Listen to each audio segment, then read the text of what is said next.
السلام علیکم ورحمۃ اللہ وبرکاتہ۔ آج کا ہمارا جو لیکچر ہے وہ لعان کا ہے۔ اگر آپ اپنی کتابوں کا جو صفحہ ہے 342 اس کو کھولیں اور آپ کے لیکچر کا جو نمبر ہے کتاب کے اعتبار سے وہ ہے 18۔ لعان ہے، عربی زبان کا لفظ ہے اور یہ لاعن سے نکلا ہے۔ لاعن اس کا مطلب ہوتا ہے کہ لعنت بھیجنا، کسی چیز کو اپنے سے دور کر دینا، ایک دوسرے کو ملامت کرنا، یا آپ یوں بھی کہہ سکتے ہیں کہ ایک دوسرے کو برا بھلا کہنا۔ اگر فقہی اعتبار سے دیکھا جائے تو زوجین میں سے ہر ایک کی جانب سے، یعنی مطلب کہ مرد کی جانب سے بھی اور خاتون کی جانب سے بھی، مرد اور عورت کی جانب سے اللہ کے نام کی قسم کھا کے ایک دوسرے پہ اللہ کی لعنت اور اللہ کا غضب بھیجنا یا اس کے نزول کی جو ہے وہ شہادت دینا یا گواہی دینا لعان کہلاتا ہے۔ اب قرآن کریم جو ہے اس میں اس کا واضح طور پر حکم جو ہے وہ موجود ہے۔ اب اپنی کتاب میں یہ جو آیت لکھی ہوئی ہے اگر اس کو دیکھیں تو میں اس کی تلاوت کیے دیتا ہوں۔ والذین یرمون، والذین کا مطلب ہے اور وہ لوگ، یرمون جو الزام لگاتے ہیں، جو تہمت لگاتے ہیں، ازواجہم اپنی بیویوں پہ، ولم یکن وہ نہیں لا پاتے، ظاہر نہیں کر پاتے، ان کے لیے دے نہیں پاتے، شہداء گواہ، الا مگر انفسہم اپنی ذات کے علاوہ، یعنی وہ مرد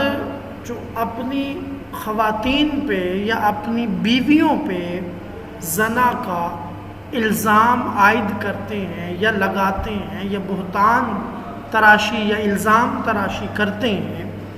اور اپنی ذات کے علاوہ وہ دوسرے کو تو گواہی کے طور پر پیش نہیں کر سکتے۔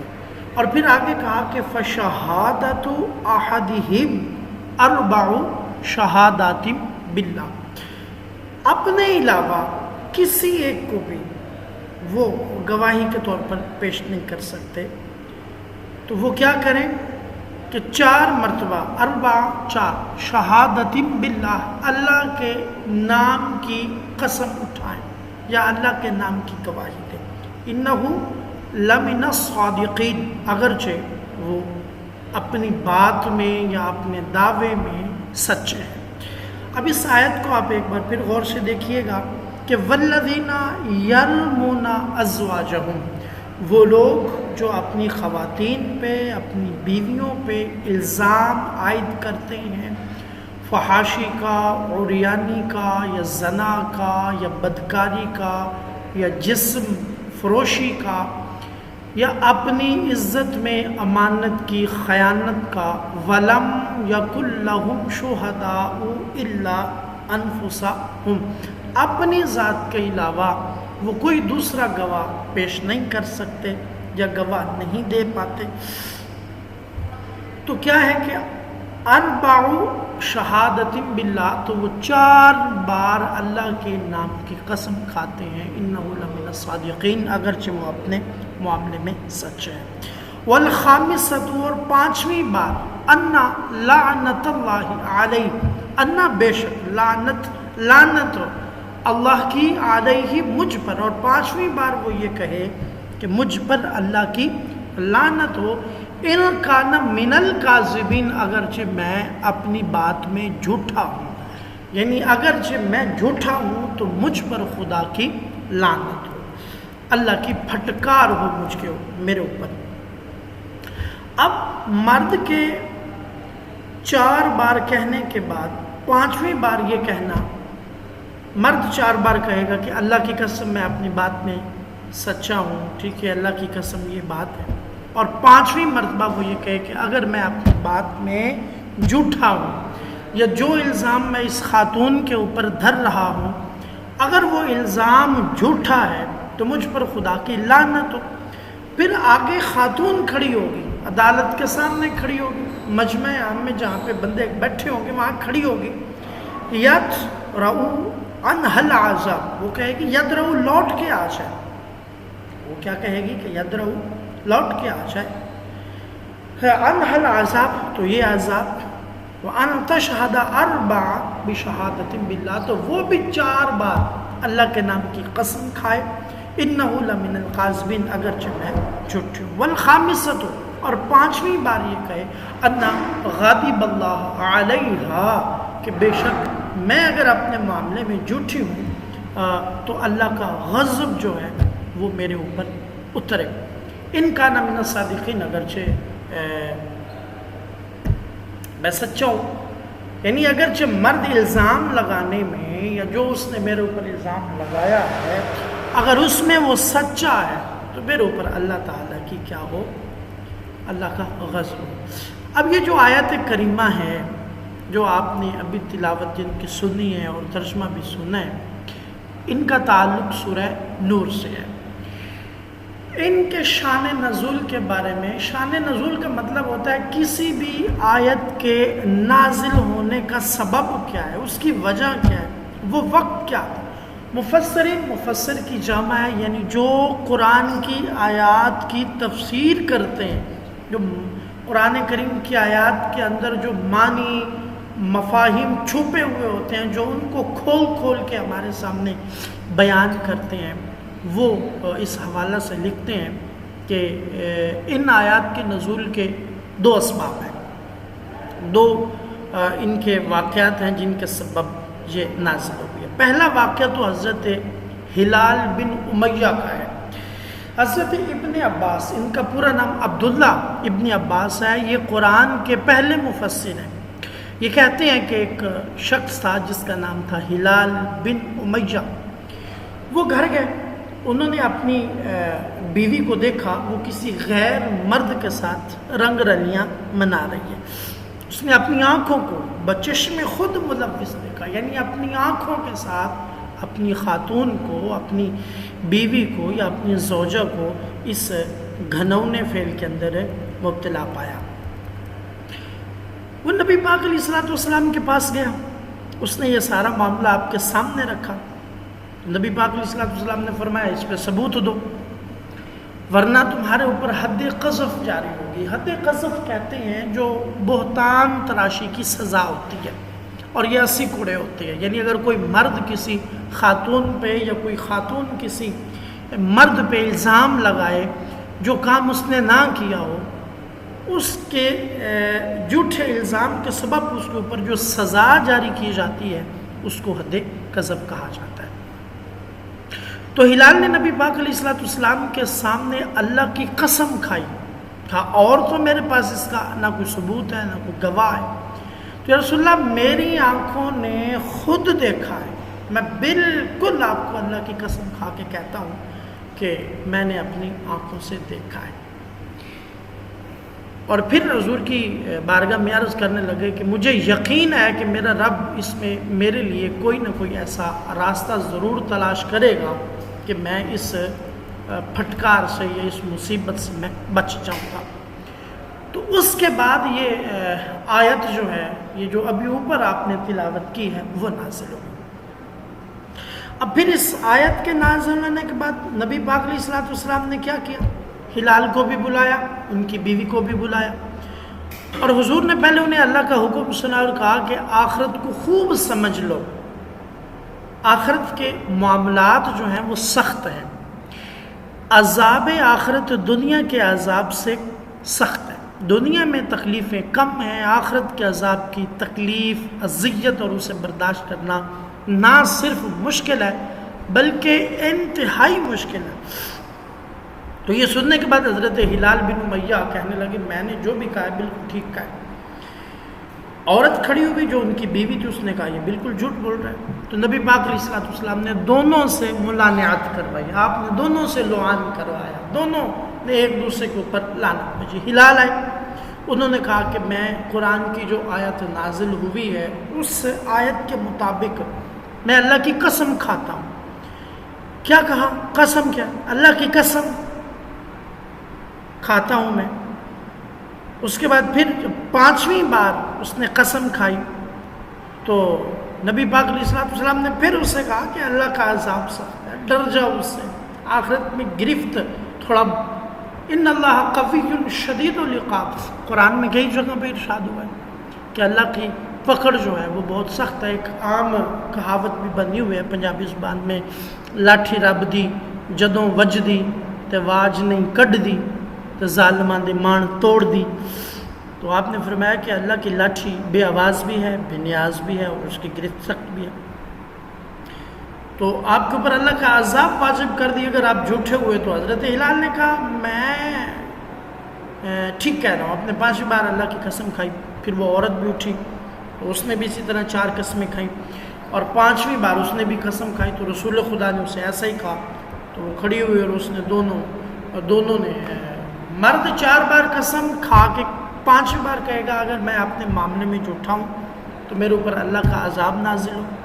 یا میرے اوپر اللہ کی لعنت ہو. اور عورت جو ہے، زوجہ جو ہے، وہ 4 بار اللہ کی قسم کھانے کے بعد 5ویں بار یہ کہے گی کہ اگر مرد اپنے معاملے میں سچا ہے تو خدا کا میرے اوپر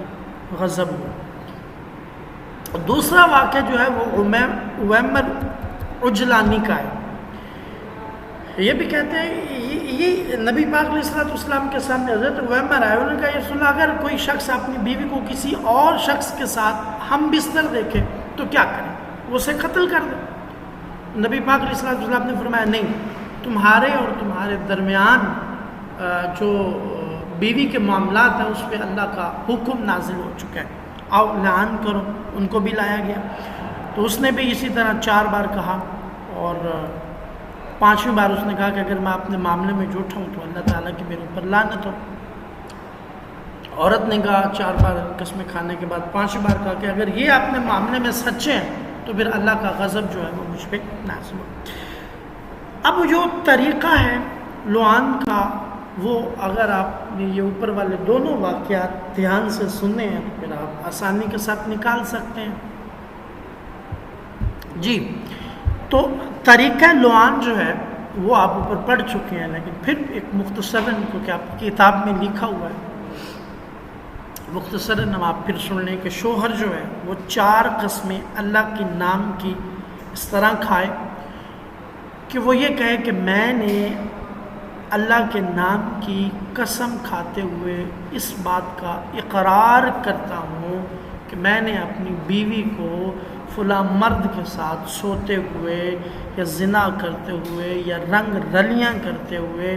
یا بغیر کپڑوں کے میں نے انہیں ایک جسم کے ساتھ دوسرے جسم کو جھوٹے ہوئے دیکھا ہے.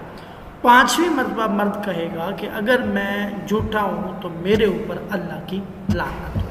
پھر اس کے بعد بیوی کھڑی ہوگی، وہ بھی 4 مرتبہ ایسے ہی کہے گا کہ اللہ کے نام کی میں قسم کھاتی ہوں کہ یہ جو میرے اوپر الزام لگا رہا ہے یہ جھوٹا ہے. اور 5ویں بار وہ یہ کہے گی کہ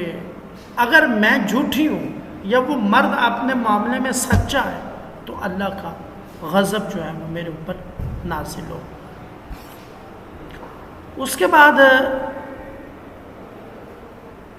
آرڈیننس پاکستان کا جو ہے، اس پاکستان میں مختلف قوانین بنائے گئے تھے، مختلف قسم کے قانون بنے. ان قوانین کے مطابق جس کو ہم کہتے ہیں جی لعان کے اوپر جو عدالت پاکستان نے قوانین بنایا ہے نا، ان کے مطابق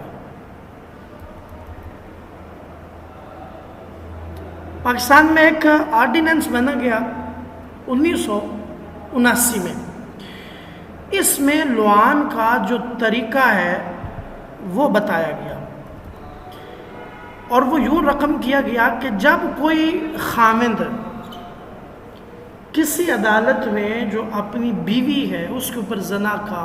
الزام لگائے اور بیوی اسے درست نہ مانے، یعنی بیوی اس جرم کی صحت سے انکار کرے، تو حسب ذیل طریقہ ان کے لیے ہوگا خاوند عدالت کے سامنے کھڑا ہو اور کہے کہ میں اللہ کو قادر مطلق مانتا ہوں اور میں اس کے نام کی قسم کھاتا ہوں کہ میری بیوی نے، اس کا نام لے گا، فلاں کے ساتھ یہ زنا کا ارتکاب کیا ہے اور میں اس معاملے میں سچا ہوں، 4 دفعہ یہی کہے گا، 5ویں دفعہ وہ اللہ کی قسم کھائے گا اور کہے گا کہ اگر میں اپنے معاملے میں جھوٹا ہوں تو اللہ کی میرے اوپر لعنت ہو، اور بیوی پھر کھڑی ہوگی، وہ نام لے گی اور کہے گی کہ اگر میں اپنے معاملے میں سچی ہوں یا میرا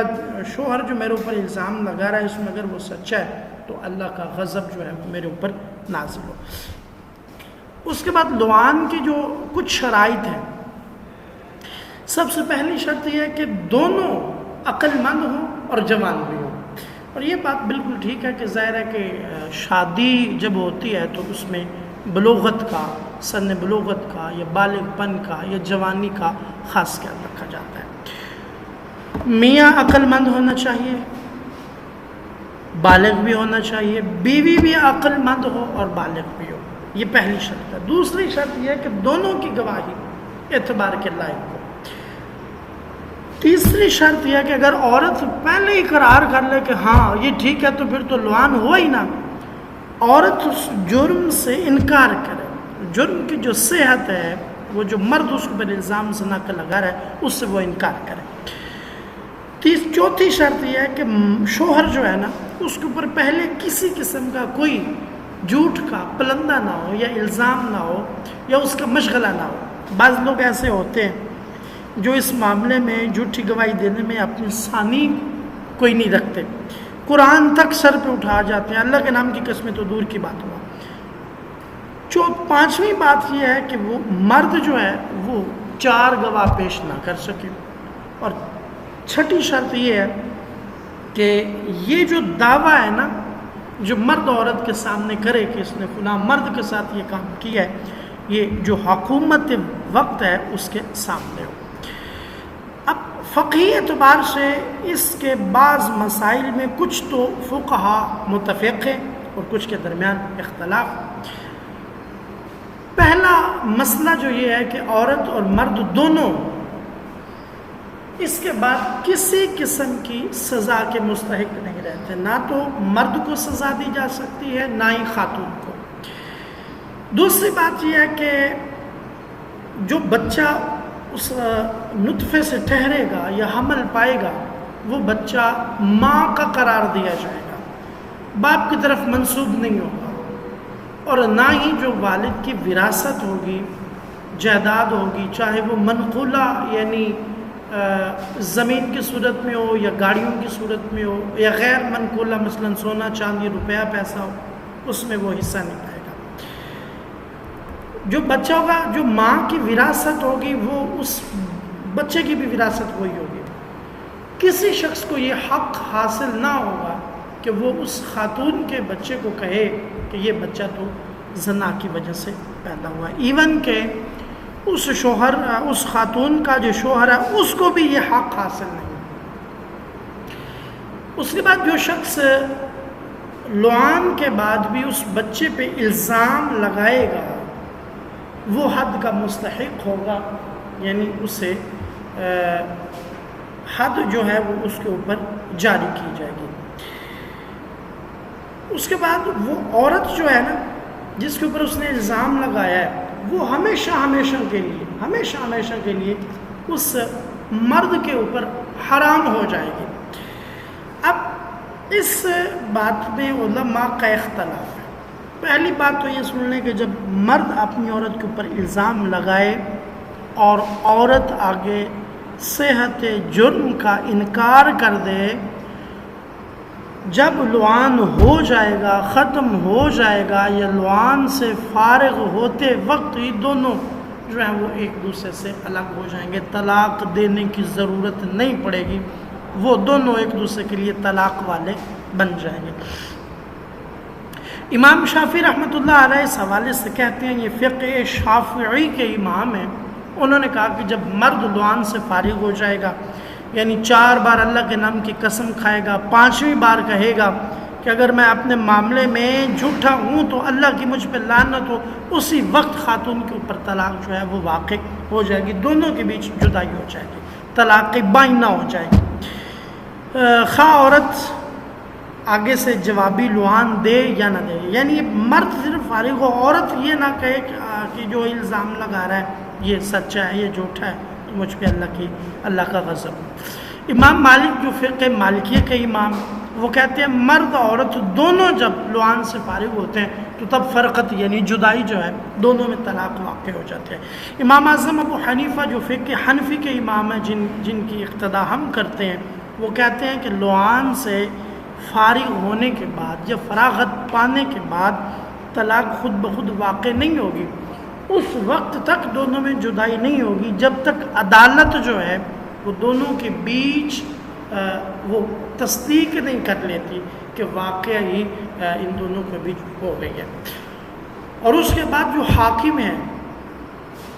وہ اعلان کرے گا کہ ان دونوں کے بیچ اب جدائی ہے، یا پھر شوہر خود کھڑا ہو اور کہے گا کہ میں اسے طلاق دے دیتا ہوں۔ امام احمد بن حنبل جو فقہ حنبلی کے امام ہیں، وہ کہتے ہیں جو لعان کے ذریعے جدا ہوتے ہیں، یعنی دونوں میں طلاق ہوتی ہے لعان کے ذریعے، وہ ہمیشہ ہمیشہ کے لیے ایک دوسرے کے اوپر حرام ہو جاتے ہیں۔ یعنی اگر وہ چاہیں بھی صحیح، باہم دوبارہ نکاح کرنا چاہیں، آپس میں ملنا چاہیں کہ ہم دوبارہ آپس میں ملنا چاہتے ہیں، تو یہ ناممکنات میں سے ہے، وہ یہ نہیں کہہ سکتے کہ ہم دوبارہ آپس میں ملیں گے۔ جبکہ دوسرے معاملے کے اس کے برعکس جو طلاق بائنہ ہوتی ہے، یعنی جس میں 3 طلاقیں دی جاتی ہیں، اگر وہ شوہر اور بیوی دوبارہ ملنا چاہیں تو وہ حلالہ نکالنا پڑتا ہے، اس کے تحت وہ دوبارہ مل سکتے ہیں۔ امام ابو یوسف کا بھی یہی قول ہے جو حضرت امام اعظم ابو حنیفہ کے شاگرد ہیں، ان کا بھی یہی قول ہے کہ وہ ہمیشہ ہمیشہ کے لیے ایک دوسرے پہ حرام ہو جاتے ہیں، دوبارہ کسی بھی صورت وہ ایک دوسرے کے نکاح میں نہیں آ سکتے۔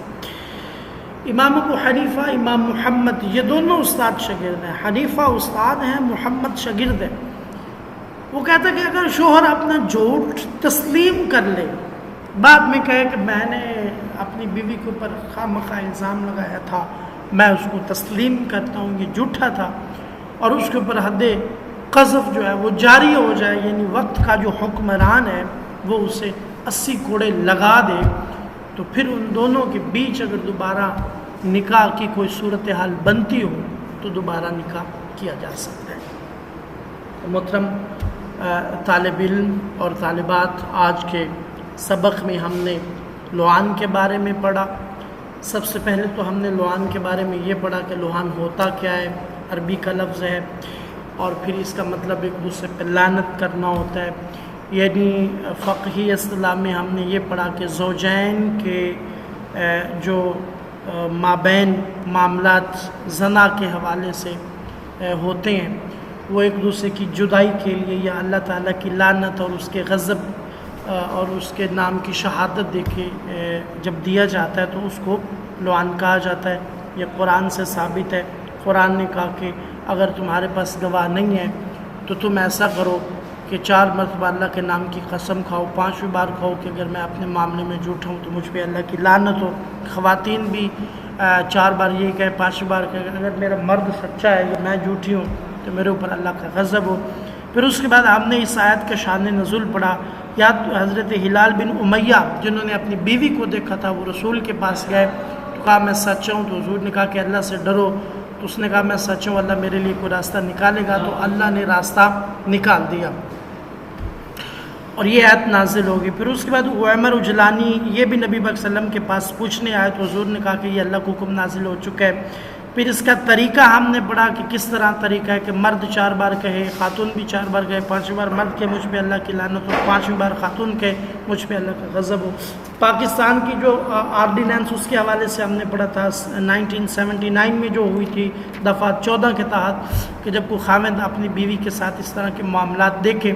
تو وہ عدالت میں آئے اور کہے کہ میں اللہ کو مطلق مانتا ہوں اور میں یہ اپنے الزام میں جو لگا رہا ہوں وہ ٹھیک ہے، اگر میں غلط ہوں تو مجھ پہ خدا کی لعنت ہو۔ خاتون پھر کھڑی ہو عدالت کے سامنے یہی بات کہے اور 5ویں بار کہے کہ میں جھوٹی ہوں یا میرا شوہر سچا ہے تو مجھ پہ اللہ کا غضب ہو۔ پھر اس کے بعد ہم نے اس کی شرائط پڑھی، اس میں یہ کہا کہ دونوں عاقل ہوں، گواہی ہو دونوں کی معتبر ہو۔ اس کے بعد ہم نے یہ پڑھا کہ مرد کے اوپر گواہی جھوٹی کا الزام نہ ہو۔ پھر ہم نے اس کے احکام پڑھے۔ احکام میں خاص کر یہی بات تھی کہ بیٹا جو ہے وہ باپ کی طرف منسوب نہیں ہوگا، وہ ماں کا ہوگا، باپ کی طرف سے اسے کسی قسم کی کوئی وراثت نہیں ملے گی، صرف ماں کی طرف سے اسے وراثت ملے گی۔ اور پھر ہم نے یہ پڑھا کہ کوئی بھی شخص اس کے اوپر الزام عائد نہیں کرے گا۔ پھر ہم نے اس کے احکام پڑھے کہ جب دونوں کے بیچ ہو جاتی ہے تو پھر پکی طلاق واقع ہو جاتی ہے، چاہے شوہر دے یا نہ دے۔ اگر وہ دوبارہ ملنا چاہیں تو ان کے لیے حلالے کی بھی کوئی گنجائش نہیں ہے۔ ہاں صرف ایک صورت میں امام اعظم ابو حنیفہ اور آپ کے شاگرد حضرت امام محمد نے یہ کہا ہے رحمۃ اللہ تعالیٰ علیہ کہ اگر شوہر اپنا جھوٹ مان لیتا ہے، وہ اقرار کرتا ہے کہ میں نے اپنی خاتون کی جو عزت اچھالی ہے یا اس کی چادر کو میں نے جو تار کیا ہے اس پہ میں شرمندہ بھی ہوں، میں اپنا جھوٹ مانتا بھی ہوں اور اس کی سزا کا میں حکومت وقت سے مطالبہ کرتا ہوں، ان دونوں صورتوں سے بری ہونے کی صورت میں دوبارہ نکاح ہو سکتا ہے۔ اللہ آپ کا حامی و ناصر ہو۔